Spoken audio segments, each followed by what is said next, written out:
दिव्या को देखने लड़के वाले आए हैं, लेकिन उनकी बातों से लग रहा है कि वो लंबी लंबी फेंक रहे हैं। हमारे यहाँ 5 कार हैं, 7 बाइक्स हैं, फिर भी हम बस से आए हैं। वो क्या है ना कि हमें दिखावे का बिल्कुल शौक नहीं है। बड़ा नेक ख्याल है बेटा। लेकिन खुद की गाड़ी में बैठना दिखावा थोड़ी ना होता है। अरे हम दिल्ली से आए हैं, वहाँ पोल्यूशन बहुत है ना, तो हम गाड़ी में नहीं निकलते हैं। हाँ, ये उससे भी बड़ा नेक ख्याल है बेटा।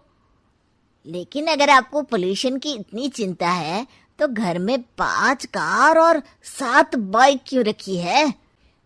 अरे इतने पैसे हैं, फुर्सत में क्या करेंगे, कुछ ना कुछ खरीद लेते हैं। अभी पिछले ही हफ्ते एक हेलीकॉप्टर खरीदने का सोच रहा था। तो क्यों नहीं खरीदा? अरे उसके पंखे हवा ज्यादा देते हैं, हमारी माँ को ठंड बहुत लगती है ना, अब बुजुर्गों का ध्यान रखना पड़ता है ना। अरे वाह वाह, ये तो बहुत बड़ा ऊंचा और नेक ख्याल है। हम कैसे मान ले कि ये लोग झूठ नहीं बोल रहे हैं? अरे हमारा परिवार झूठ नहीं बोलता।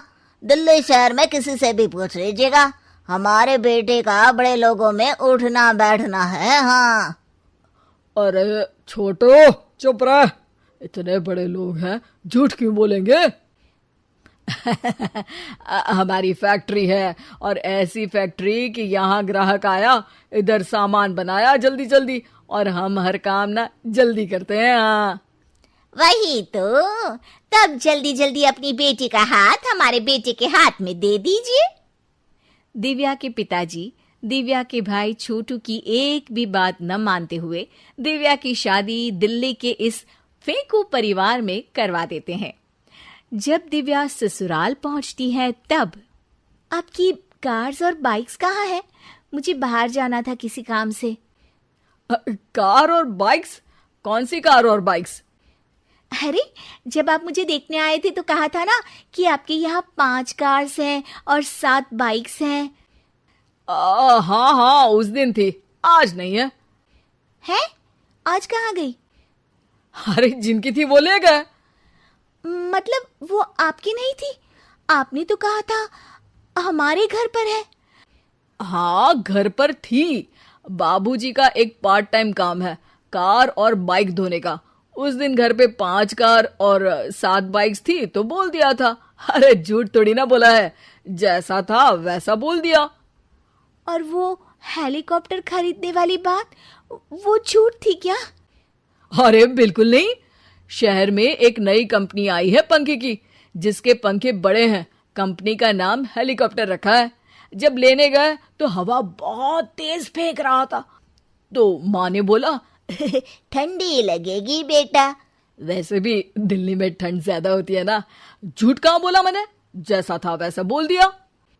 हे भगवान, और वो फैक्ट्री वाली बात, इधर ग्राहक आया उधर सामान तैयार।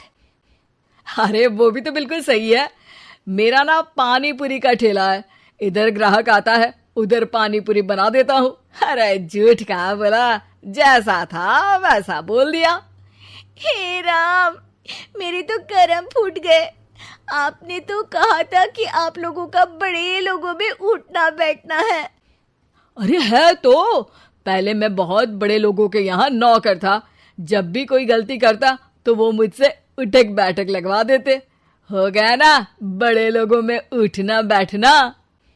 दिव्या अपने साथ हुए धोखे पर रोने लगती है और ठान लेती है कि वो ससुराल वालों को लाइन पर लाकर ही रहेगी और उनकी ये झूठ बोलने वाली आदत छुड़वा कर रहेगी। आप लोग खाने में क्या लेंगे? करेला खा लूंगा।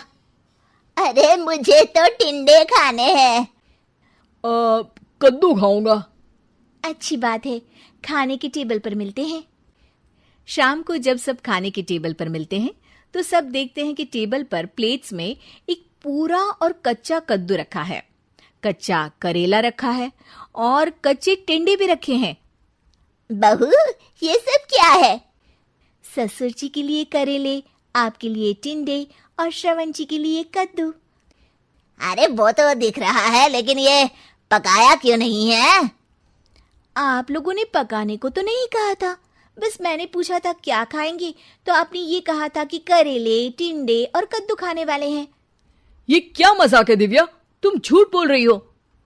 अरे मजाक कहाँ है, आपने कहा कद्दू खाएंगे तो खाइए, ऐसे थोड़ी ना कहा था कि पका हुआ खाएंगे।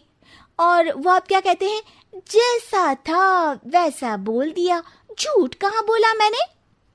दिव्या की बात सुनकर, समझकर सब शर्मिंदा हो जाते हैं और उन्हें अपने किए और झूठ बोलने की आदत पर पछतावा होता है। दिव्या समझदारी दिखाते हुए उन्हें सच के रास्ते पर चलने और किसी से मजाक में भी झूठ ना बोलने की सीख देती है और उनके काम में मदद करके उनके काम को और बड़ा बनाने में मदद करने लग जाती है।